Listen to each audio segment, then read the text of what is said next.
Bom dia, irmãos.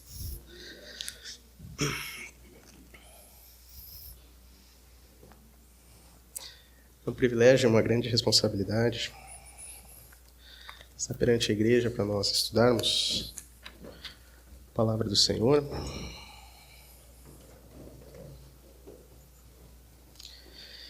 Antes de nós começarmos, gostaria só de acrescentar um aviso ao que o Gustavo falou antes.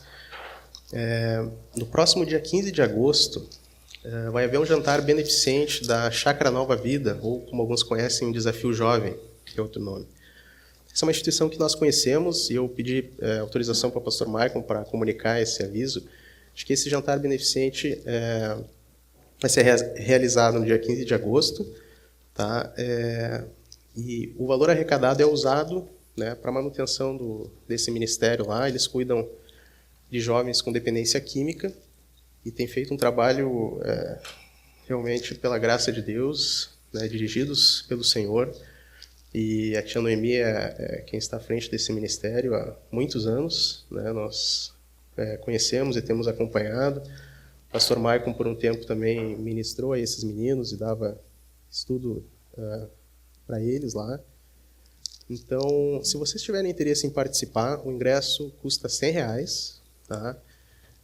Podem falar comigo ao final do culto ou na semana que vem. Eu tenho aqui 12 ingressos que eles me cederam para que eu oferecesse à igreja. E quem já participou, alguns aqui da igreja já participaram nos anos anteriores, podem confirmar a bênção que tem sido esse ministério. E o jantar lá também é muito bom. Ele é oferecido pelo chefe Lúcio. Eu não lembro o local lá, é Sociedade Germânica. Obrigado. Então é um chefe muito conhecido, muito renomado, que oferece, né, esse jantar para que os valores arrecadados sejam ofertados, então, a esse ministério. Então, quem tiver interesse depois pode falar comigo, tá? E é isso, então. Agora nós podemos abrir as nossas Bíblias no Salmo 27. Eu vou deixar aqui na tela, lá no início, que a gente tem a letra, o texto, os 14 versículos do Salmo 27. Meus irmãos, meu objetivo aqui não é simplesmente falar do Salmo 27 em si, mas ao meditarmos no Salmo 27, o meu objetivo é que nós sejamos exortados a ter os Salmos, de maneira geral, como um devocional diário nas nossas vidas. Tá? Que nós meditemos diariamente nos Salmos, devido à grande riqueza que nós temos ali, grandes tesouros que nós temos escondidos, e muitas vezes nós não buscamos ali nos Salmos. Né? Assim como nós cantamos e louvamos a Deus, e nós louvamos a Deus pelo que Ele é, e nós sabemos como Ele é a partir da revelação da palavra de Deus. E assim Deus nos ensina a nós adorarmos a Ele pelo que Ele se revela na palavra. E assim também com os Salmos, acontece não só em relação à adoração, mas em relação à oração também. Os Salmos, eles são um livro de oração da Bíblia. Né? E, num certo sentido, é a resposta mais abrangente àquela pergunta que os discípulos fizeram a Jesus: ensina-me a orar. Então, os Salmos, todos os Salmos, eles são a escola onde os cristãos aprendem a orar. Tem uma citação de um teólogo chamado Eugene Peterson, que diz que nos Salmos, ocorre a fusão de Deus nos falar através da Bíblia e nós falarmos a Ele em oração, que o Espírito usa para formar Cristo em nós. Então, nós sempre estudamos que o Senhor Deus, Ele fala conosco através da palavra de Deus, e nós falamos ao Senhor através da oração. Nos Salmos, existe uma conexão profunda, porque é a palavra de Deus nos falando e, ao mesmo tempo, nós, orando os Salmos, falando a Deus. Um teólogo alemão chamado Dietrich Bonhoeffer diz o seguinte: a palavra de Deus não engloba apenas a palavra que Deus dirige a nós, inclui também a palavra que Deus quer ouvir de nós. Que graça imensurável! Deus nos diz como podemos falar e ter comunhão com Ele. E nós podemos fazer isso, orando os Salmos em nome de Jesus Cristo. Então vejam que Deus, através da inspiração dos salmistas, Ele diz como Ele espera que nós oremos a Ele. Nós temos aqui instruções e um manual de como nós devemos orar ao Senhor. Então, nós não olhamos para os Salmos apenas para vê como Davi e os demais salmistas oraram no passado. Mas nós usamos as palavras deles e nos apropriamos delas para orar ao Senhor. E visto que essas palavras foram inspiradas pelo Espírito Santo, há alguma chance do Senhor não aceitar a nossa oração quando nós oramos os salmos? Atanásio escreveu a respeito dos salmos que você encontra neles descritos todos os momentos da sua alma, todas as suas mudanças, os seus altos e baixos, os seus fracassos e as suas restaurações. Calvino disse, numa citação muito conhecida, ele diz assim: tenho por costume denominar este livro, e creio que não de forma incorreta, de uma anatomia de todas as partes da alma, pois não há sequer uma emoção da qual alguém, porventura, tenha participado que não esteja aí representada como um espelho. Ou melhor, o Espírito Santo aqui extirpa da vida todas as tristezas, as dores, os temores, as dúvidas, as expectativas, as preocupações, as perplexidades, enfim, todas as emoções perturbadoras com que a mente do homem se agita. Numa palavra, tudo quanto nos serve de encorajamento ao nos pormos a buscar a Deus em oração é nos ensinado neste livro. Nós temos um tesouro nas nossas mãos quando nós lemos os salmos. Independente da situação que nós nos encontramos na nossa vida, há sempre um salmo apropriado para que nós enxerguemos como espelho a nossa vida naquela circunstância, possamos usar as palavras do salmista para entoar ao Senhor. E muitas vezes a gente tem uma noção errada de que a oração que nós precisamos fazer são sempre com as nossas palavras, ou sempre tem que ser ideias originais. Mas nós não encontramos isso na Bíblia. Deus não espera que nós sejamos originais quando nós oramos. Ele nos deu um livro justamente para nós aprendermos a orar. E Ele espera que nós usemos isso. Né? Se você lembra da história de Jonas, lembra que quando ele está dentro do grande peixe, ele faz uma oração ali a Deus. E se você observar com cuidado aquela oração, você vai ver que cada linha, cada frase é um salmo. Está contida num salmo. Jonas não foi nem um pouco original ao orar ao Senhor, mas foi uma oração que o Senhor aceitou. Né? E o fato é que Jonas aprendeu a orar. Ele estudou na escola dos salmos. Então, meus irmãos, nós vamos meditar um pouco no Salmo 27 hoje, mas de maneira geral, eu quero incentivar os irmãos que não têm o costume de estudar os salmos, de meditar neles e de orar a eles, que comecem a fazer isso, porque nós perdemos um grande privilégio quando nós ignoramos esse livro tão precioso. Vamos orar para nós começarmos.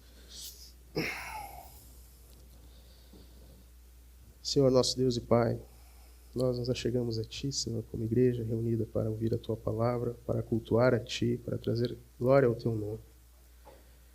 Senhor, eu oro a Ti, para que Tu, Senhor, mostre a nós hoje a riqueza dos salmos e a riqueza desse salmo que vamos estudar. Pai, ensina-nos a orar como Tu te agrada. Ensina-nos a ver, Pai, como as emoções estão descritas nesse salmo e em todos os outros. E que possamos usá-los, Pai, para realmente adorar a Ti, suplicar a Ti, clamar a Ti, lutar, Pai, em oração. E que nisso tudo Teu nome seja glorificado. Edifica agora a Tua igreja, Pai. Capacita-me também com clareza e poder para falar essa palavra tão preciosa. É a minha oração, em nome de Cristo. Amém.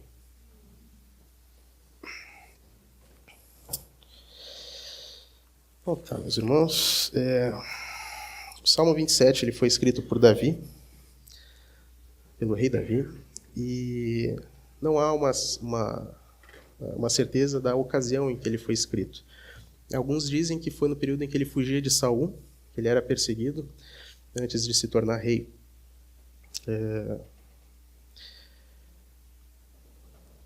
Mas o fato aqui é que nós podemos observar pelo Salmo que Davi está diante de perigo. Né? Existem inimigos que querem destruí-lo. E aparentemente, então, ele está longe do reino, ele está longe do tabernáculo, ele está longe da sua família. E esse salmo ele tem duas partes bem definidas. Uma, que ele ora com confiança e louvor ao Senhor, até o verso 6. Depois parece que muda o tom do que ele ora, e nós vamos estudar um pouco isso. O meu objetivo é que a gente faça uma leitura como um devocional, que a gente vá meditando à medida que nós vamos avançando nesse texto. Porque o objetivo não é simplesmente que a gente aprenda a circunstância ou o que Davi fez aqui, mas é que nós possamos, na medida das nossas circunstâncias, nos apropriarmos dessas palavras para nós aprendermos a orar como Davi ora. Certo? Então, a primeira parte, versos 1 a 3, diz o seguinte: O Senhor é a minha luz e a minha salvação. De quem terei medo? O Senhor é a fortaleza da minha vida. A quem temerei? Quando malfeitores me sobrevêm para me destruir, meus opressores e inimigos, eles é que tropeçam e caem. Ainda que o exército se acampe contra mim, não se atemorizará o meu coração. E se estourar contra a minha guerra, ainda assim terei confiança. Bom, Davi então começa expressando grande confiança diante da sua circunstância, baseada em quem o Senhor é.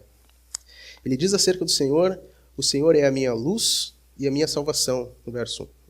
E depois diz: o Senhor é a fortaleza da minha vida. Quando ele diz que o Senhor é a minha luz, ele provavelmente faz referência à luz do Senhor em meio às trevas onde ele está inserido, e a luz do Senhor como um guia, como alguém que mostra a realidade à volta dele, que ele nas trevas não consegue vislumbrar, e que mostra também um caminho para onde ele tem que andar. Então ele enxerga o Senhor como aquele que traz luz a ele. Ele também diz que o Senhor é a sua salvação. E salvação aqui não diz respeito apenas à vida eterna, mas num contexto amplo. Ele é a salvação nas pequenas dificuldades, nas pequenas adversidades e nas grandes, e inclusive para a salvação eterna.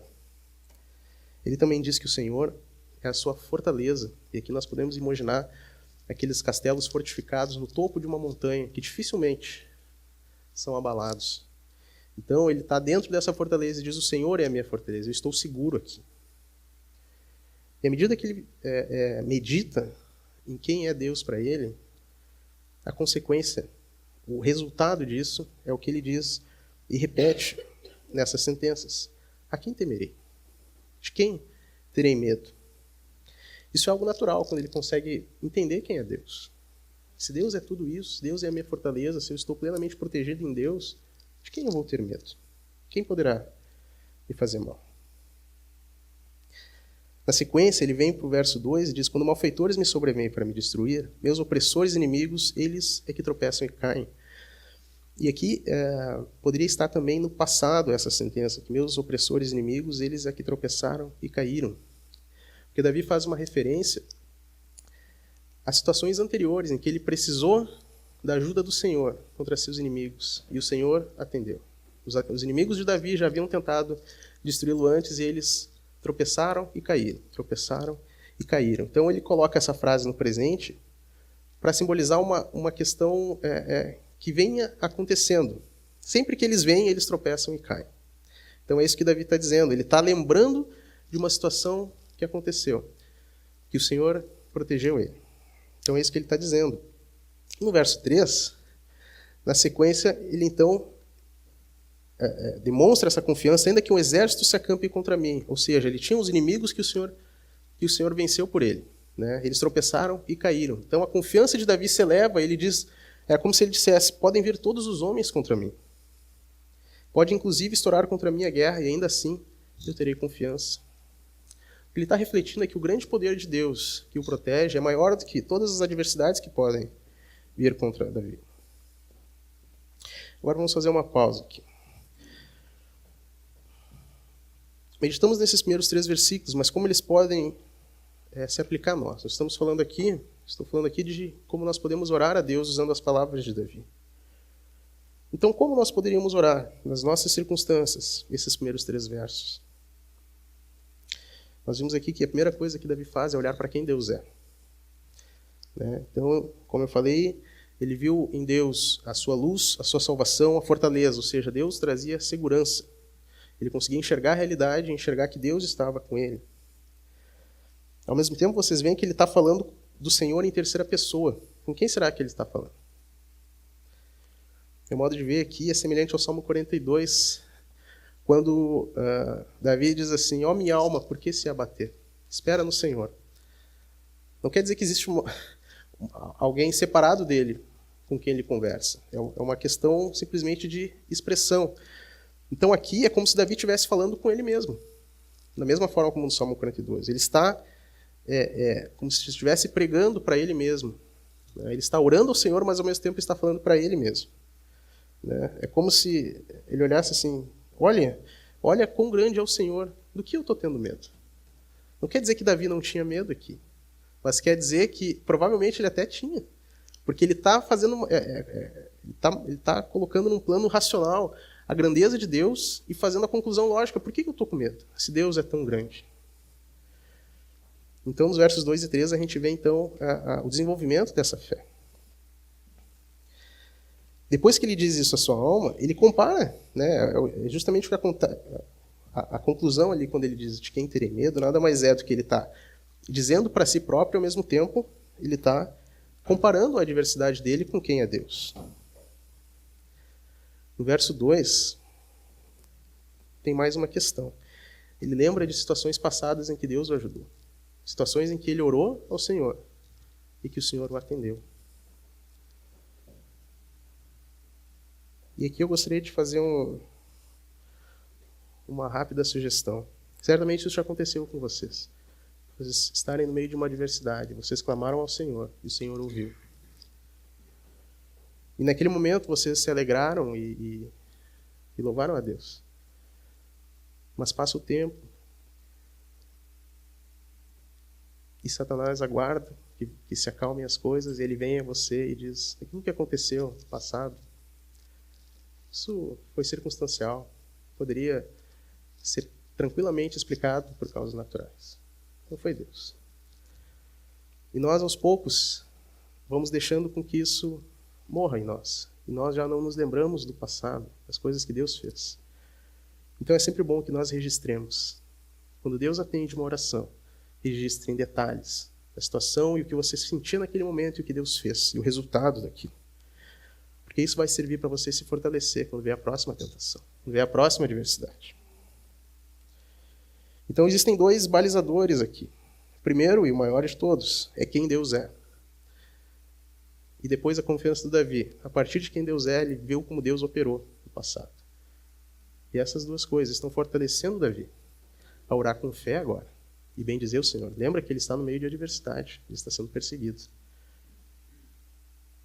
Verso 4, vamos adiante. Uma coisa peço ao Senhor e a buscarei, que eu possa morar na casa do Senhor todos os dias da minha vida, para contemplar a beleza do Senhor e meditar no seu templo. Vejam aqui que Davi podia pedir várias coisas ali ao Senhor, mas ele diz uma coisa peço ao Senhor, que eu possa morar na casa do Senhor, para contemplar a beleza do Senhor e morar no seu santo templo. O que Davi queria, e pelo que ele anelava, era a presença do Senhor. Ele não queria simplesmente ter paz ou não ter nenhuma adversidade. Ele queria estar com o Senhor. E isso era mais importante, inclusive, do que as adversidades. Então ele pediu ao Senhor para que pudesse habitar lá. Mas ele não se restringia a pedir. Ele diz uma coisa, peço e a buscarei. Existe uma atitude aqui de Davi. Ele é ativo em buscar o Senhor. Ele não pede que o Senhor venha ao seu encontro e fica sentado esperando. Mas ele busca. Ele lê a palavra, ele ora, ele medita. Ele separa um tempo para que possa encontrar Deus. Então, sobre esse verso, nós podemos refletir o seguinte: você tem desejado estar com o Senhor?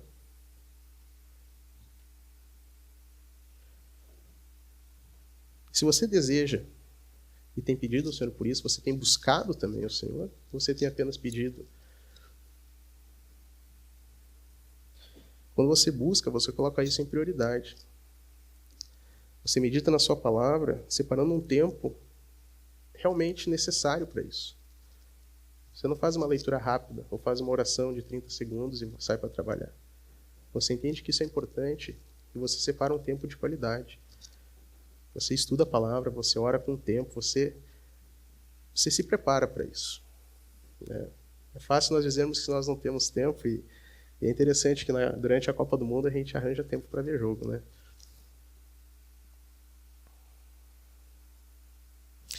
Mas nós estamos orando aqui, aprendendo a orar. O que fazer se eu não tenho desejo de estar com Deus? Isso não é uma realidade para mim, o que eu faço então? Ao invés de pedir que eu possa morar na casa do Senhor, então, você pode pedir que o Espírito Santo desperte em você o desejo, que você não tem ainda. Você vai adaptar esse versículo para a sua vida se você não tem o que o salmista pede ali. Davi anelava pela presença do Senhor. Se você não anela, clame para que anele. Peça para que o Espírito de Deus desperte você para desejar isso. E que desperte você para buscar isso. E que revele a você o que é necessário para que você chegue lá.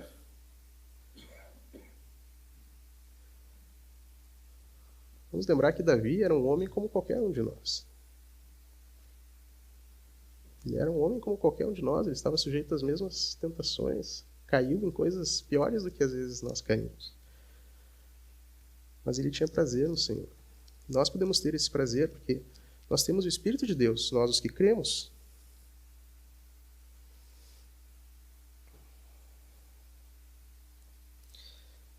Na sequência, versículos 5 e 6. Pois no dia da adversidade, ele me ocultará no seu pavilhão, no recôndito do seu tabernáculo me acolherá. Elevar-me-á sobre uma rocha. Agora estará exaltada a minha cabeça, acima dos inimigos que me cercam. No seu tabernáculo oferecerei sacrifício de júbilo, cantarei e salmodiarei ao Senhor. Vejam que aqui está a razão, no verso 5, por que ele só pede uma coisa ao Senhor, que é estar na presença do Senhor. Porque no dia da adversidade, o Senhor o ocultará no seu pavilhão e no recôndito do seu tabernáculo. No Antigo Testamento simbolizava a presença de Deus, ele me acolherá. O que Davi entendia é que quando ele está próximo ao Senhor, quando ele está na presença do Senhor, ele está plenamente protegido das adversidades. Não que não vão vir adversidades, mas que ele sabe que ele está com o Senhor e o Senhor é com ele. E que aconteça o que acontecer, o Senhor continua com ele. A confiança de Davi era tão grande que ele já está prevendo no verso 6, agora será exaltada a minha cabeça acima dos inimigos que me cercam. E aqui é justamente a ideia de que Deus colocaria Davi sobre a rocha. Né? Você pode imaginar uma grande torre, por exemplo, onde Davi está acima, longe de qualquer alcance dos seus inimigos. Eles não podem alcançá-lo, eles não podem ferir a Davi. E Davi então diz que no seu tabernáculo oferecerei sacrifício de júbilo, cantarei e salmodiarei ao Senhor. Agora, novamente, quando o Senhor ouve a nossa oração, quando nós passamos por essa adversidade com vitória, nós clamamos e o Senhor nos ouviu. Ou apenas um desafio, ou uma questão muito importante, talvez você estivesse há 2 semanas orando por uma entrevista de emprego e o Senhor concedeu o emprego que você pediu a Deus. Você faz como Davi, oferecerei sacrifício de júbilo, cantarei e salmodiarei ao Senhor. Você que passou 2 semanas clamando a Deus por uma determinada situação, quando o Senhor atende, quanto tempo você passa agradecendo depois? Você diz obrigado, Senhor, e deu? Temos que ter um equilíbrio entre as nossas petições, os nossos louvores, a nossa adoração ao Senhor. Davi faz votos aqui de ações de graça. Ele ofereceria sacrifício de júbilo, cantarei e salmodiarei ao Senhor. Observem agora que a partir do verso 7 o tom muda. Davi até agora estava confiante e alegre no Senhor, sabendo que o Senhor estava com ele, que o Senhor o fortalecia. E tudo que Davi queria era estar na presença do Senhor. Vejam que até aqui, até o verso 6, Davi está falando consigo mesmo. Né? Ele está orando ao Senhor, mas está falando à sua própria alma. Ele está se alegrando em quem Deus é, na confiança que ele tem. A partir do verso 7, ele se volta para o Senhor. Ele diz, ouve, ó Senhor, a minha voz eu clamo. Compadece de mim e responde. Ao meu coração me ocorre, buscai a minha presença. Buscarei, pois, Senhor, a tua presença. Não me esconda, Senhor, a tua face. Não rejeites com ira o teu servo.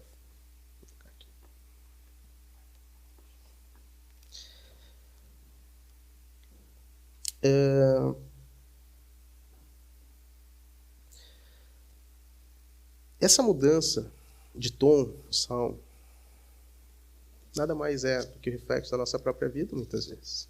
Você já deve ter passado pela experiência de acordar jubiloso e confiante no Senhor e terminar o dia vacilando e sabendo que errou. Você começa o dia com uma fé vigorosa e termina o dia envergonhando a Cristo. Você começa e a sua vida está bem e no final do dia ela está em ruínas. Então, mais uma vez, o Salmo, ele reflete a vida de um homem comum como nós. E aqui Davi, que estava por um momento confiante em meio à adversidade, ele permanece na adversidade. Mas, de repente, parece que ele não percebe Deus tão próximo como ele estava antes. E aí o semblante de Davi cai. Ele parece que o Senhor não está mais ouvindo. Então ele diz, ouve, Senhor, a minha voz, compadece-te de mim e responde. Davi não deixou de confiar em Deus. O clamor e a súplica não são opostos à fé, mas eles estão juntos.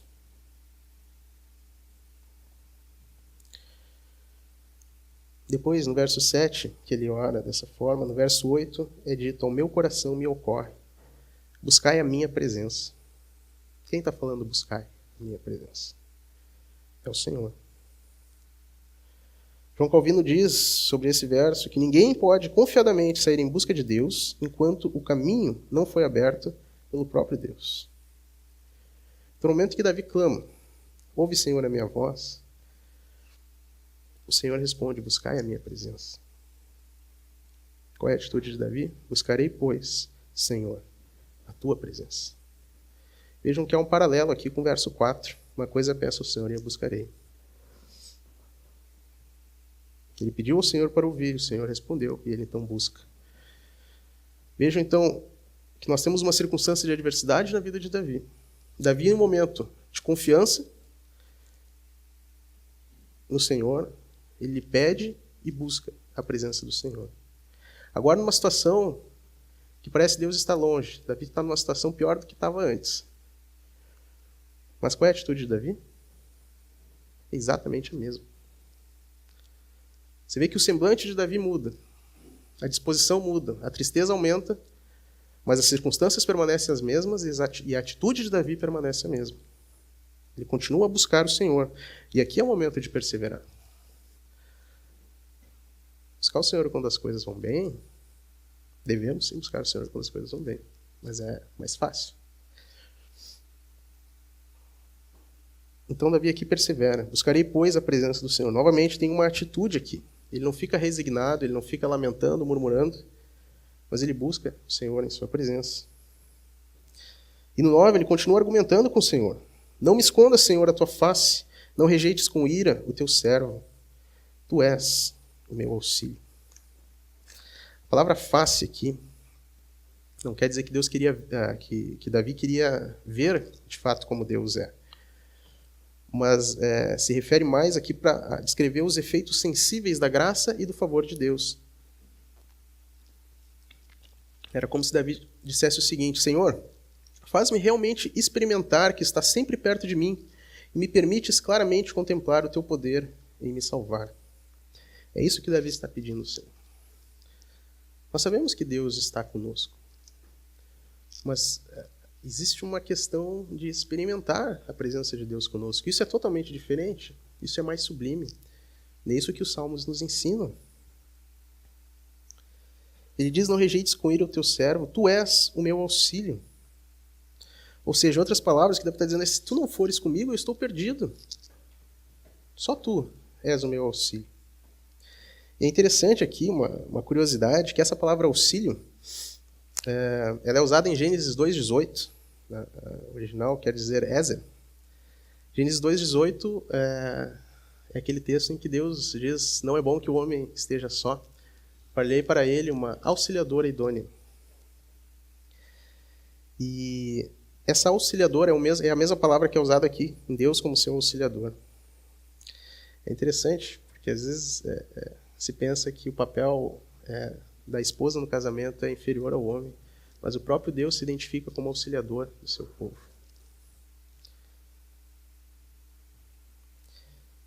Então o Senhor é o meu auxílio. Davi dependia totalmente do Senhor. E é isso que nós podemos refletir aqui nesses 3 versos, do 7 ao 9. Você tem essa compreensão de que você é totalmente dependente de Deus? Mesmo que você confie nele, você tem essa clara percepção de que se o Senhor não for contigo, você está totalmente perdido? Se você não tem essa percepção, você está confiando em si mesmo.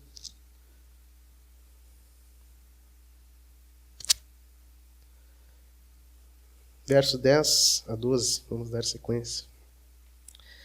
Porque se meu pai e minha mãe me desampararem, o Senhor me acolherá. Ensina-me, Senhor, o teu caminho e guia-me por vereda plana, por causa dos que me espreitam. Não me deixes à vontade dos meus adversários, pois contra mim se levantam falsas testemunhas e os que só respiram crueldade. Depois de Davi, então, argumentar com o Senhor e pedir que ele o ouvisse, e pedir para que Deus não se escondesse de Davi, ele então novamente lembra quem Deus é. Verso 10. Porque se meu pai e minha mãe me desampararem, o Senhor me acolherá. Davi faz a referência ao amor de pai e de mãe, que talvez seja o mais elevado grau de amor entre os homens. Mas Isaías 49:15 diz, o Senhor diz, ainda que a mãe venha a esquecer do seu filho, eu não me esquecerei de ti. Então, quando nós oramos ao Senhor, nós podemos nos apoiar na palavra dele. E contra a nossa emoção que nos traz e nos leva a desespero, nós temos a palavra para nos fortalecer. O Senhor não nos abandona. Davi então pede que o Senhor guie o seu caminho e guie por vereda plana. E aqui vereda plana faz oposição a lugares íngremes e de difícil acesso. Lugares onde ele poderia ser atacado pelos seus inimigos. Pois ele clama que não o deixe à vontade dos seus adversários, que se levantam contra ele como falsas testemunhas. Esse é um clamor que nós podemos fazer legitimamente diante do Senhor. Muitos de nós têm pessoas que são nossos adversários, não porque nós queremos, mas por causa das circunstâncias. Isso é muito comum, às vezes, nos empregos onde nós trabalhamos. O que Davi faz é se entregar ao Senhor. Pedir, Senhor, está nas tuas mãos. A nossa luta não é contra a carne e o sangue. Por fim, os últimos 2 versículos. Eu creio que verei a bondade do Senhor na terra dos viventes. Espera pelo Senhor, tem bom ânimo e fortifique-se o teu coração. Espera, pois, pelo Senhor.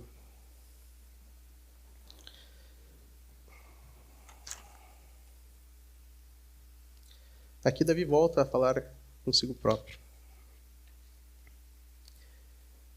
E depois de orar e clamar ao Senhor, ele diz que ele crê em meio a adversidades. Ele verá a bondade do Senhor. Ele confia no seu Deus. E o conselho que ele dá para ele mesmo e que serve para todos nós é o verso 14. Espera pelo Senhor. Tem bom ânimo e fortifique-se o teu coração. Espera, pois, pelo Senhor. Ele lembrou de quem Deus é. Ele lembrou do que Deus já fez na vida dele. As circunstâncias dele não mudaram ainda. Mas ele diz, a minha alma, espera pelo Senhor. E aqui não é espera de ficar na expectativa sentado, mas é uma espera de quem tem esperança. É aquela espera que é ligada às atitudes. Nós buscamos ao Senhor, mas sabemos que não depende somente de mim. Eu busco o Senhor e aguardo que o Senhor, no momento em que Ele determinar, na sua soberana vontade, Ele vai se revelar. Então, Davi tinha passado por muitas adversidades. Nesse salmo, parece que ele está se preparando para novas adversidades, para mais adversidades que estão vindo. E aqui ele precisa ter paciência e esperança. Sobre esse último verso, espera pelo Senhor, Calvino diz, disto podemos aprender que os filhos de Deus triunfam não pela obstinação, mas pela paciência.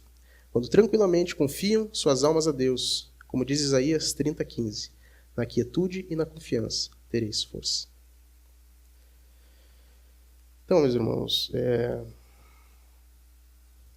resumindo aqui a disposição do coração de Davi que nós podemos aplicar nas nossas orações.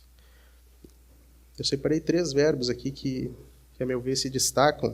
O primeiro é que Davi pediu a presença do Senhor, ele orou ao Senhor pedindo por isso. O segundo é que Davi buscou a presença do Senhor, ele não ficou esperando, sentado. Ele foi ativo.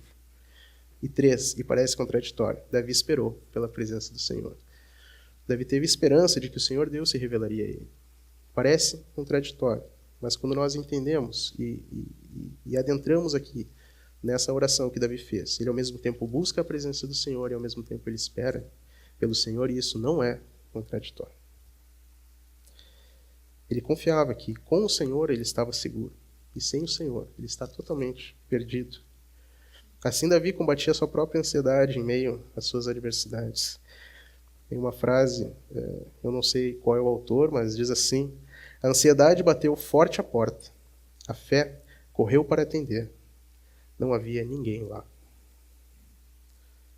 A fé em quem Deus é, o conhecimento de Deus, essa confiança no Senhor, é o remédio para combater a nossa ansiedade. E é isso que Davi nos ensina aqui.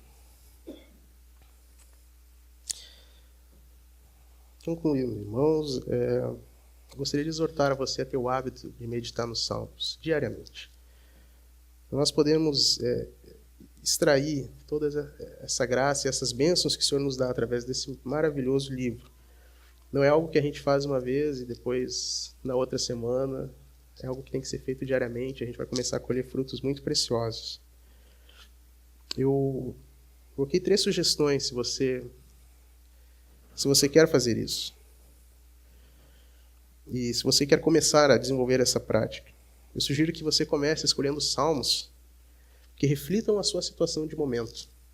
Se você está alegre, está grato a Deus, ore salmos de alegria, de gratidão, de louvor.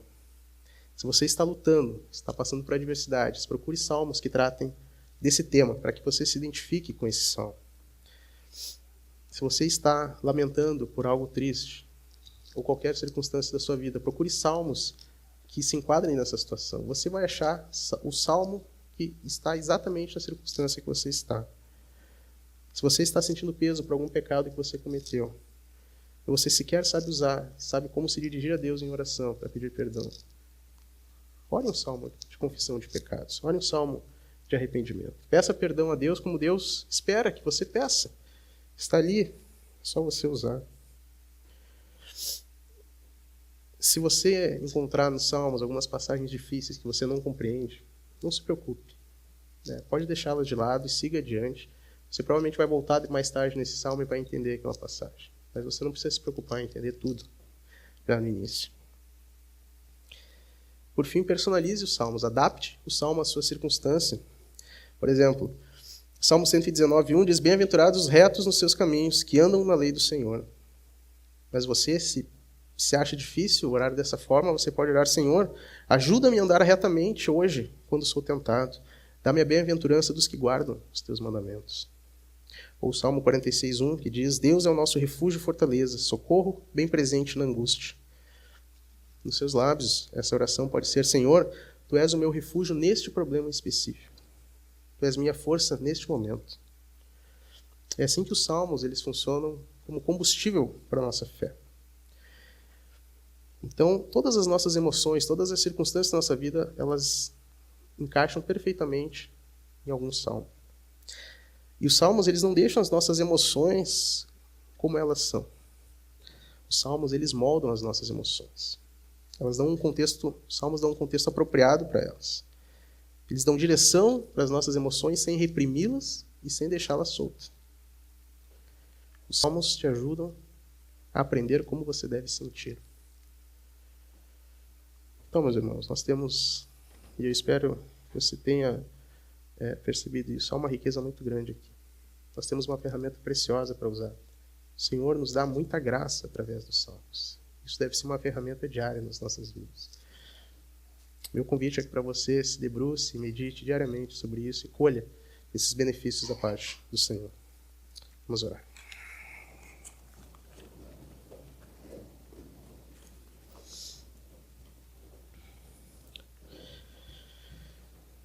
Senhor, nosso Deus, ó Pai bendito, nós te damos graças, Pai, porque a Tua graça está sobre nós.